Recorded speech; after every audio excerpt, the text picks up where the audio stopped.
Hey Daydreamers, my name is simply Madora and welcome to my channel. Here I talk about all things BL, the good, the crazy, and the questionable. For today's topic, we'll be diving into Opposites Attract, and trust me, it does not disappoint. Well, at least for me it didn't.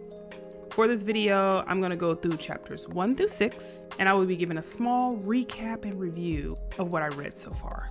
Now listen, if you haven't read Opposites Attract yet and don't want to be spoiled, go ahead and click off this video, go read it, and then come back, because this is a recap / review. There will be spoilers.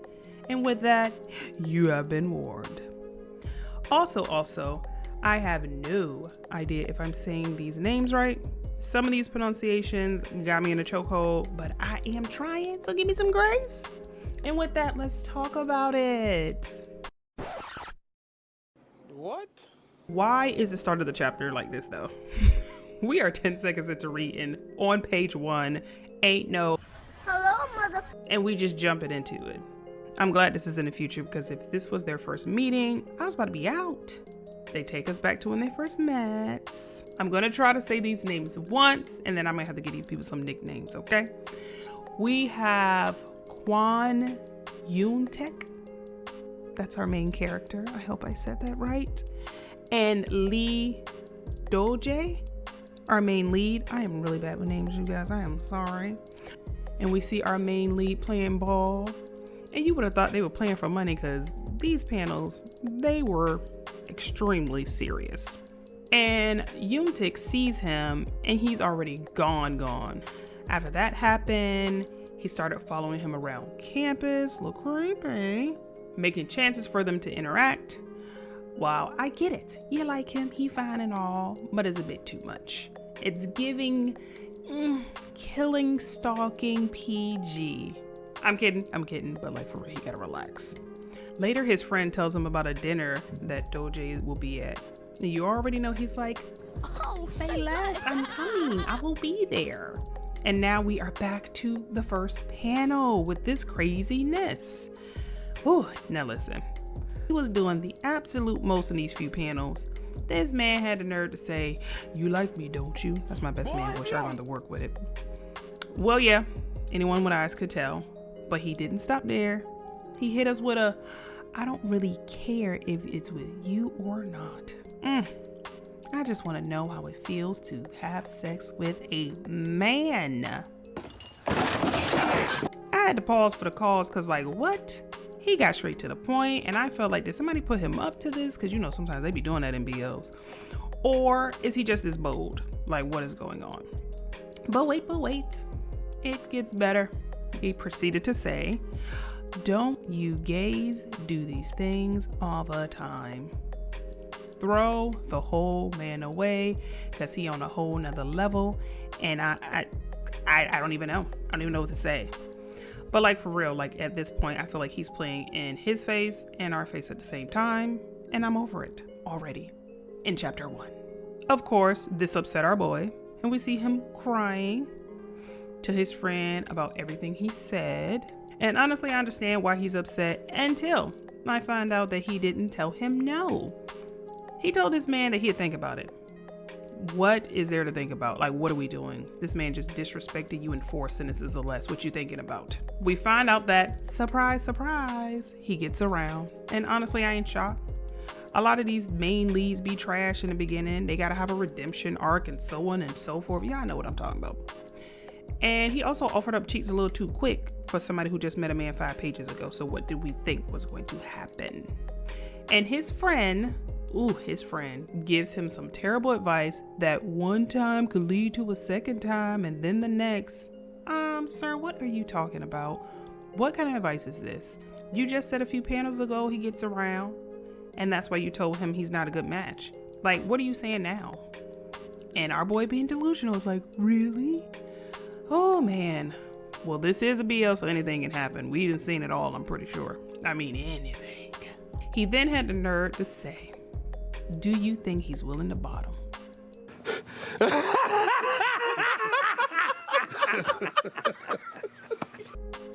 Now you know that ain't happening. Come on now. Once again, we done seen some crazy things, but I don't think that's one we're gonna see in this BL.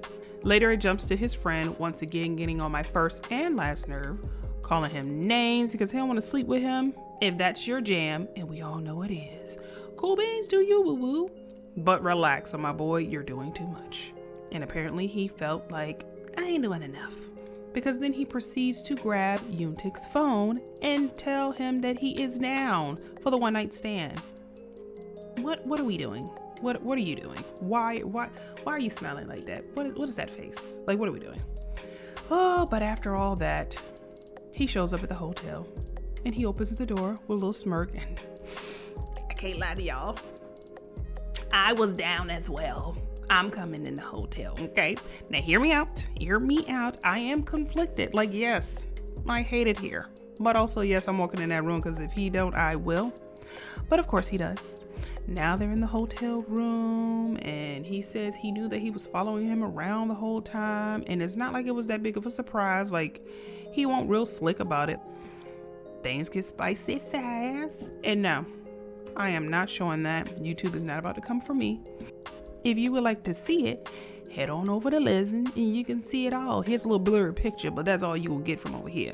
But as they're getting down and dirty, he not even paying attention. He too busy in his head saying, does this mean I have to bottom? And decides to try to change that by flipping him on his back. That lasted all 2 seconds, which we knew would happen because he flipped him right back over and said, I'll never be your bottom. God damn. Yeah, that's about how I thought it would go. But then he took his shirt off and he smiled. And as much as I am not a fan of his right now, I'm gonna go ahead and sit down somewhere because he could tell me to do whatever and I'm down, okay? Now we're in it, or he's in it.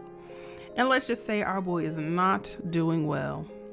But can you blame him? These BL men are built different, and even I would tap out. Eventually he does. He's like, I can't. He leaves and he apologized. But I feel like ain't no apology needed. Like, you gotta protect your peace. And that virgin hole I was telling you about. We get a little lore after he leaves that maybe they know each other from the past or something because of what Doje had said, but I'm not sure. I guess we'll find that out a little bit later. Now, chapter 5, okay, is all about, here we go with these names again, Hayobin and his childhood friend. I'm not even gonna try to say his name because looking at it, I can't do it, okay? But he was a child that used to hang out at Hayobin's house, but now they all grown up. As you can see, he is not a child anymore. And I got one word for this chapter: skippable. I'm usually in love with the second couple, sometimes a little more than the first. If you know, you know. But these two ain't doing it for me. If y'all want to talk about it later, let me know in the comments. Otherwise, moving on. We're back to an all too familiar scene of our boy crying again about the hotel nonsense. Like it didn't go exactly how we knew it would. Later we see that they're starting to act like strangers again, and for some reason this is eating him up, but I don't understand why. Like, come on. You knew how he was from the beginning and you're mad? For why?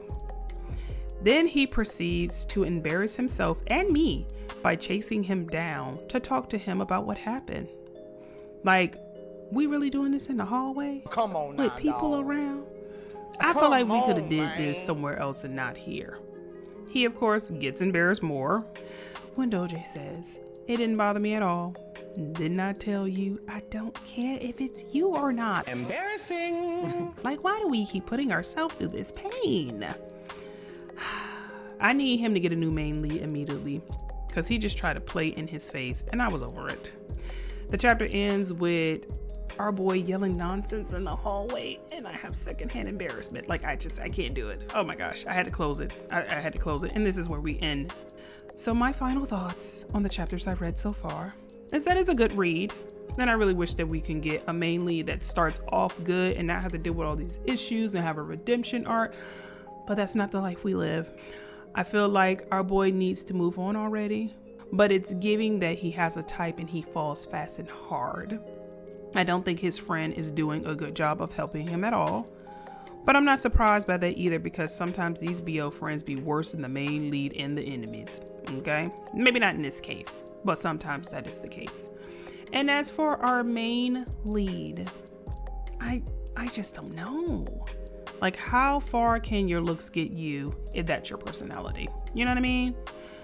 But we have to wait and see how things go in the next chapter. Hopefully we can somehow turn it around. Optimistic copium. So Daydreamers, what do you think? How do you feel about what you've read so far? If you've read it before, what do you think? And who's your favorite and least favorite? I'm going with his friend as my least favorite for right now because he was not helpful. But for you, drop your thoughts and suggestions for my next BL in the comments, like the video, and if you're into all things BL like myself, don't forget to subscribe because the next chapter is coming very, very soon. And from what I peeked, it only gets worse or better depending on how you look at it. So until next time, stay cute, chaotic, and keep daydreaming. Bye.